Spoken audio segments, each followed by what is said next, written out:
ladies and gentlemen, welcome back to another edition of Global Book Network. It's your host, Flobo Boyce, and I, for one, love learning about who is behind some of the books we read today. Gotta thank Atticus Publishing for making this a possibility. Now, long-term watchers of the show know through this show and some of the other shows that I'm on that I am an author as well. So it's always good to get into the mind of those who create. And please welcome the author of the poetry book Inklings, Amal Thommil, to the show. How's it going, sir?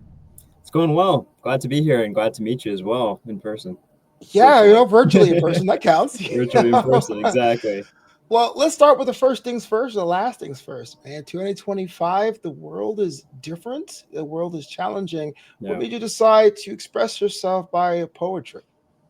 It's a good question. Honestly, poetry started a long time ago for me. It started all the way back in high school, actually, with one of my first poetry pieces I wrote in the style of Emily Dickinson.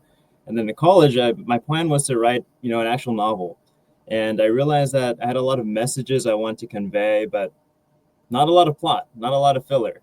And I realized that poetry was kind of a excellent medium for what I was kind of trying to go for, which is conveying these messages or ideas or these subtleties without necessarily going for too much filler or extra words.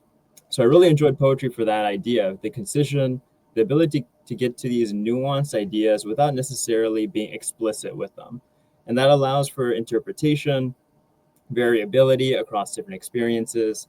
And I think one of the core ideas in terms of content was about perspective.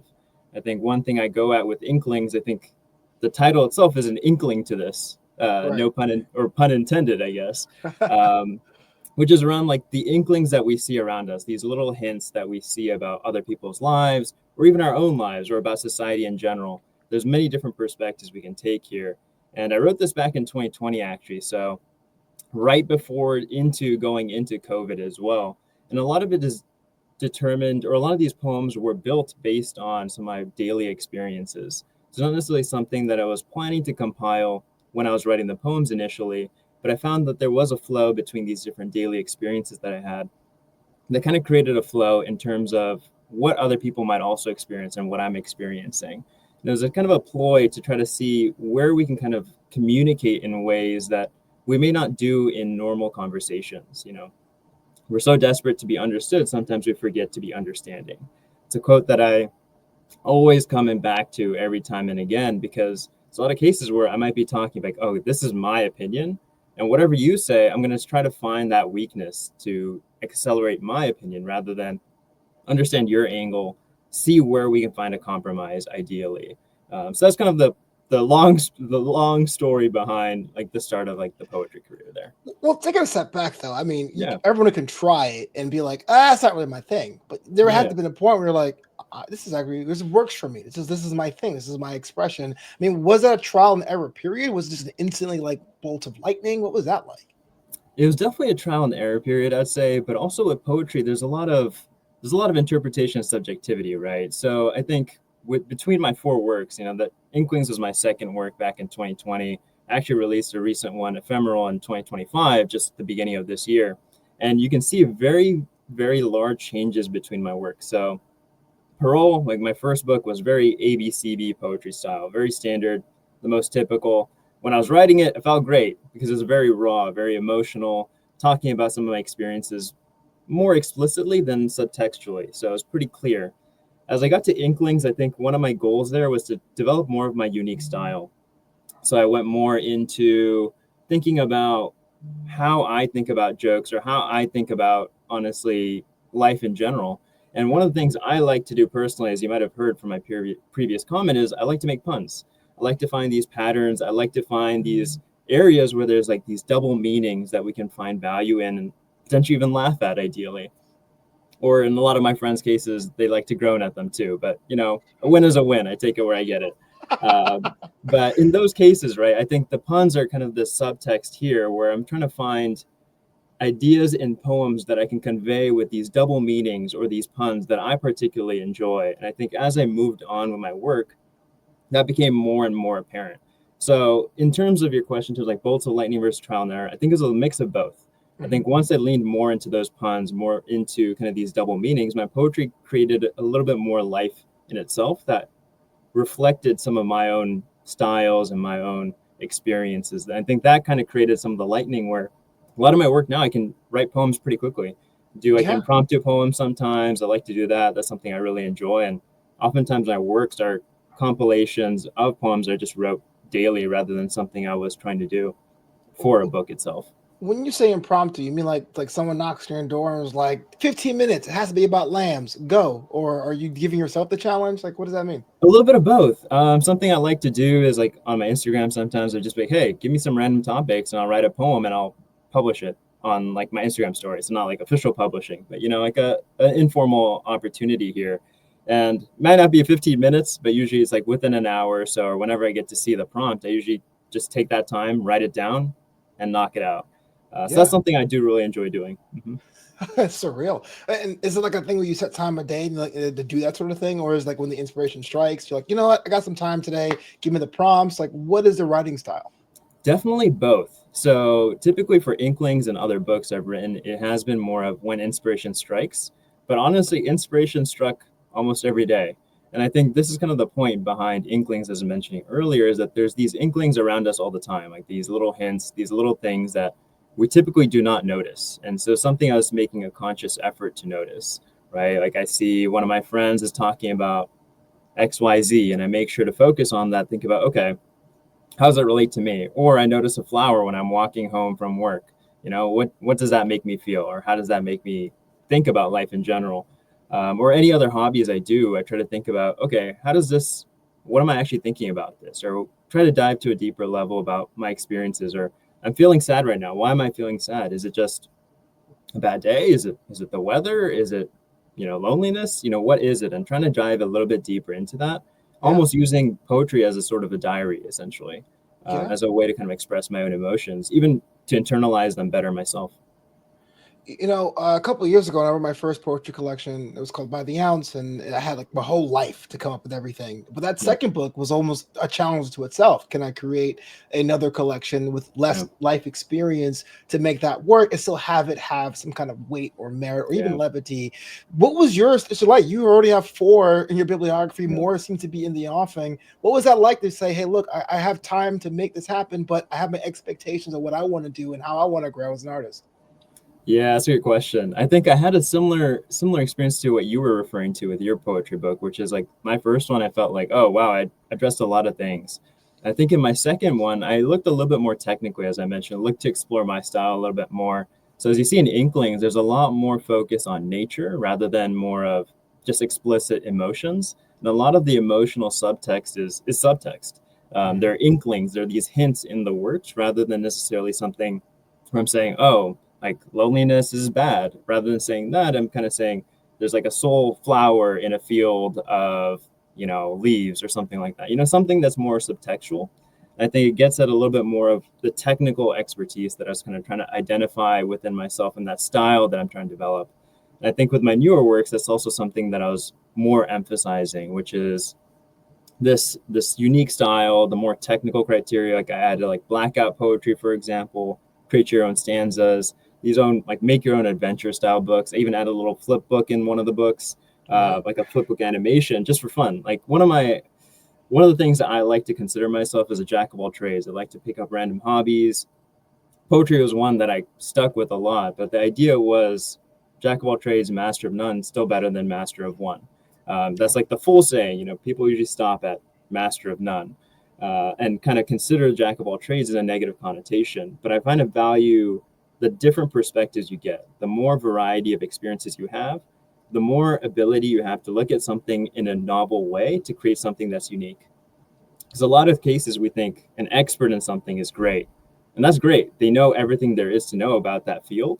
But in terms of creating something more innovative or something unique, sometimes you need a different perspective to come in with something that's totally bonkers. Sometimes it works, sometimes it doesn't. But that is kind of like the idea for experimentation and movement in the scientific field. And as someone who's a scientist myself, it's something I do appreciate as well. What, pray tell, is considered bonkers by your estimation? Bonkers is a tough term to kind of think about in terms of tangible ideas here, especially in like the poetry world. I mean, I don't think any of these ideas are particularly bonkers, but some things, as like talk about the blackout poetry, for example, or putting the words in different shapes to create these different designs with the poetry itself. There's like one I made with like a tree where there's like a poetry that's the stump, and then there's these leaves or stanzas that could be read in different orders that are kind of the leaves of the tree.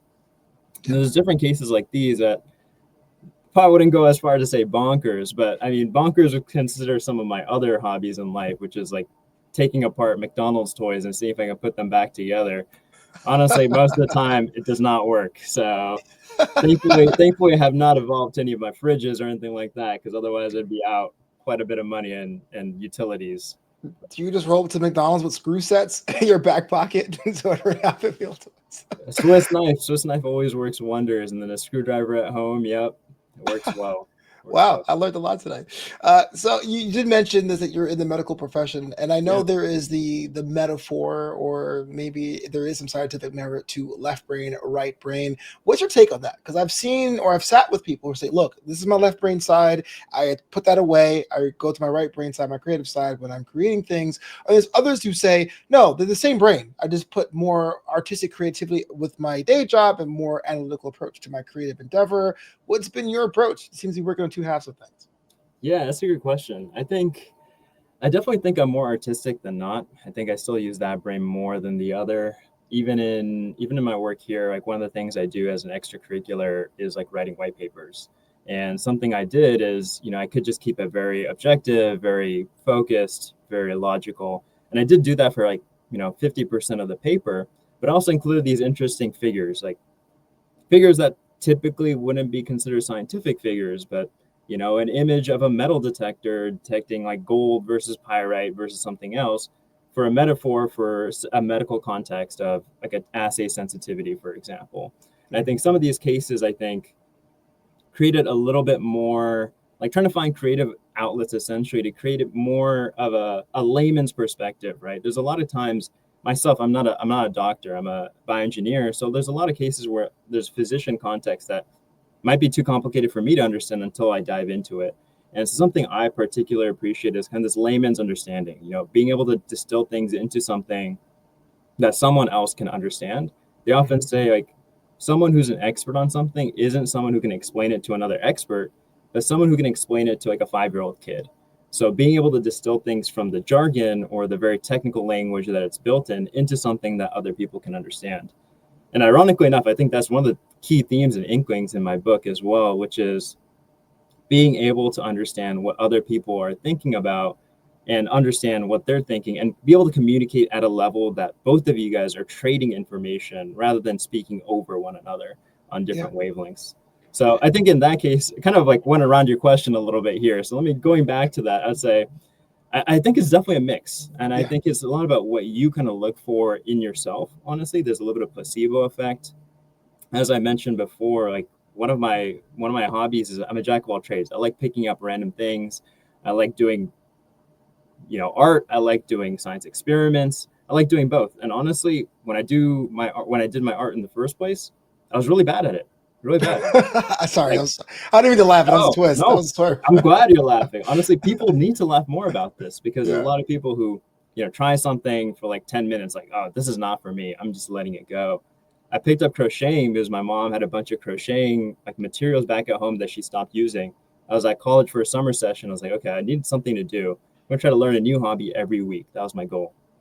So I picked up these crocheting materials from my parents, and I started doing it. And I swear, for the first 4 hours, like full 4 hours, not just like for our time frame, but 4 hours of actively crocheting, it was awful. Got nowhere, no stitches, nothing. And then after that 4 hour mark, I started kind of making progress, and then it was a steep learning curve. I always say like the process to learning something new is a sigmoidal curve, where there's a very long, like stagnant period, and there's a sharp exponential growth, and then it goes back to the stagnant period where you get to that proficient level, and then it takes years and years and years to kind of get to the mastering level. But long story short, what I'm trying to say is, in my opinion, I don't think there's a left brain or right brain only situation. I think you might be inclined or have that talent perhaps towards one, but you can easily develop the skills in the other if you just practice and put time into it. I love the idea of treating it like an S curve because there's so many times we talk about, well, I'm coming from languages, right? Because Yeah, I perform and I'm trying to learn languages. I'm trying to learn Spanish yeah, because in the United States it's a very popular language to say the least. And I'm at the bottom of a curve right now. I'm like, oh man, it's muy difícil, you know what I mean? But it's true if you stick with it, because when kids learning languages, they don't really care about failing. They'll say yeah. piscetti until they just get it, whereas That's true. adults will say, oh, I'm embarrassing myself. So Mhm. using that, shifting over to the client side, I should say, those who appreciate poetry sometimes can Yeah. be a bit of a barrier too far for some people. They say, "Oh man, poetry that's beyond me. I'm just a regular guy or gal." Has that been something that you come across when you say, "Hey, look, I write poetry"? Do people say I don't really get it, or is everyone pretty much open? I haven't gone that personally too much. I think I also try to avoid anything that's too too abstract. I think I like to try to ground a lot of my poetry into specific things, like appreciating the sunset. That isn't something that's very novel. It's something everyone can do. Maybe they just don't consciously do it. I think there's a lot of my concepts. I try to make it into what I was saying earlier, like a layman's perspective. I try to make it into something that everyone can understand and that everyone can relate to. Like someone recently, one of my friends was reading my poetry and was like, "Yeah, there's like one poem that I specifically read in your voice because you told me about your experience there. But for every other poem, it was reading it in my own shoes. I was putting myself in those shoes and I was reading it as my own experiences." I found that particularly insightful and very honestly happy to hear because it kind of shows that the idea that I was trying to create, which is creating poetry that was like a communication tool, honestly. It's like something that tells people like, hey, you're not alone in this. This is a universal experience, or this is kind of how I'm feeling about it. I'm encouraging you to share kind of how you're feeling about it too, and trying to create this in a layman's perspective, not something that's condescending or something like, hey, the world is very cool, like I'm a very knowledgeable person. It's more like, hey, like this is how I'm feeling about the world. I'd love to hear about you as well, and we want to share these connections and create a connection almost, rather than something where I'm lecturing at people or even having them read my work as something like, oh, this is a great work. It's more of ideally a connection that we're sharing, ideally with Yeah. my readers. Yeah, it's great because I created it. No, I'm totally kidding. Was there a situation where you created a piece and its meaning or intent evolved after you wrote it over time? 100%. I'm sure if I look back at most of my poems and Inklings, I'd be like, I don't even remember exactly specifically that feeling that I was feeling at that moment. Because as I was saying earlier, a lot of these poems are written based on my daily experiences. So like during that day, I might be like, as I said, like see a flower and be like, oh, that flower is swaying alone in the breeze. And that reminds me of XYZ, which reminded me of, being lonely, which reminded me of, the family that I have back in India or something, like these crazy connections that happen. And so over time, like just like for readers that read my poetry, I become a reader over the 5 years that's happened since Inklings.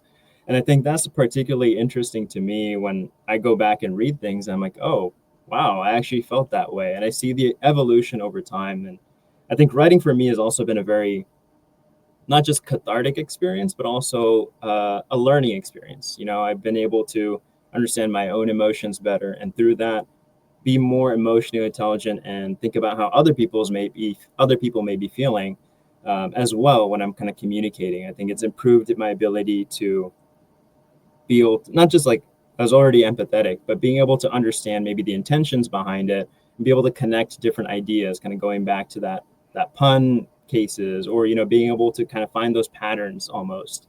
And I think that's also been an evolution in the way I'm looking at things and changing the way that I'm reading these old poems as well. And then my feelings have also changed. There's a lot of cases where I might be talking about family in Inklings. And I talk about family now, it might be a different feeling, after, seeing them again in India recently, like extended family is even more important to me than ever. And there's like these different cases as dynamic shift, or, my brother got married, these dynamics shift and there's more interest or changes that happen in our environments that kind of affect how we are going to view these poems as well. Yeah. That's so cool. I think it's kind of cool when you create something. Well, one for legacy, but definitely it's seeing your own art change or your Yeah. whole perspective on life change along with it too. I go back to some of my old books and I go, "What was I thinking? Oh yeah, I remember that week." Yeah. It takes me a moment to reconnect. Yeah. So even though Inklings was written about 4 or 5 years ago now, we've either passed or we learned to live with the pandemic, depending on how you interpret it. Uh, Right. I've heard that creatives don't seem to be as empowered as before. As we wind this down, I want your take on this. The idea of people going out and seeing shows or buying poetry books or taking in these perspectives and this kind of art forms. Do you think there's more of an audience for that? Do you think there's less of it? What do you say? Yeah, it's a good question. I think the digitizing of the world as well has maybe slowed that down a little bit in terms of like live performances or live readings. I will caveat and say that a lot of my poetry I actually did not really publicly post it or share it. I did post it on, it's available on Amazon for anyone to buy, but a lot of I didn't actually publicly market it even on social media. I shared it with my friends. I used it more as an open diary, open tool for a lot of my friends, even, or the people I know, as a communication tool. I'm happy to have it shared with more people as I think it is universally applicable. But I honestly did not even get into that level where that was actually a consideration for me or like a worry in that case. So I Hmm. haven't noticed that much of a change there since I wasn't actively going out and doing these performances or selling my book in bookstores and just having it an online listing. But I think it is fair. I think there is a change, especially as the world becomes more digitized, that people are looking to online reading or kind of like these isolation, solitary reading essentially. But at the same time, I have a lot of coworkers who are avid bookworms. Like they love reading. There's like a book club in our office. They love doing it. So I think there's still this drive. I think people still appreciate books, still appreciate poetry, etc. And I think it's just about people taking that initiative. Like I love comedy. I love stand-up comedy. I like to go to the performances. Back in college, I used to go to our club's performance all the time, like the comedy club at UCLA. Nowadays, like busy with work, I don't go as often because it's not as easily accessible and I have to go look for it. But that's the case, right? I would still be interested in it and I'd still drive myself towards it. But Yeah. I feel like it's something that people need to be more aware of, perhaps, in this You, world. just got to say, as we wind this down, thank you so much for spending your time with us. I mean, like, understanding your perspective, your approach to craft is what this show is all about. You had mentioned how to pick up Inklings and all your other books, but if I really want to connect with you, if you have fans that wanted to follow you on social, how they go about doing that? Yeah, it's a great question. Yeah, that's a great question. I have a website, amaltee434.wordpress.com. So that's probably the best way to get to me. Otherwise, my Instagram. So I'm trying to figure out the best way to say this because it has some symbols in it. It's at tea.ch. So like teach with the dot in the middle, and then Okay. underscore me, teach me, is what it is. And that's probably the best way they can reach out to me or connect with me. And I post all my hobbies on there. It's been a little stagnant recently, but I bake, I wood whittle, I do pyrography, I do a lot of random things. As I said before, I like to be bonkers as much as I can. A lot of my Yeah. hobbies are not bonkers, but I'd like to think they're interesting. So hopefully people find value in it or something interesting that they want to do as well. Now hold on. If I want a wood whittle, I'll just hit you up, and you know a guy or know a gal that can connect me with the wood whittling. It's really easy. All you got to do is buy a kit off Amazon, watch a couple of YouTube videos, and you're set. That's what I do for all my hobbies. I'm telling you, just sigmoidal curve. You just got to stay with it for a couple hours, and you're there. It's just all about patience, in my opinion. Well, you know what? I asked for bonkers, and I think I got it. I'm glad. I'm glad. I'm glad I convey that effectively. I just Otherwise, I'd imagine be you in a wasting my corner of time. Los Angeles whittling some wood. Exactly. Exactly. This is Global Book Network. My name is Boyce. Thanks so much for your time, Amal. I appreciate you.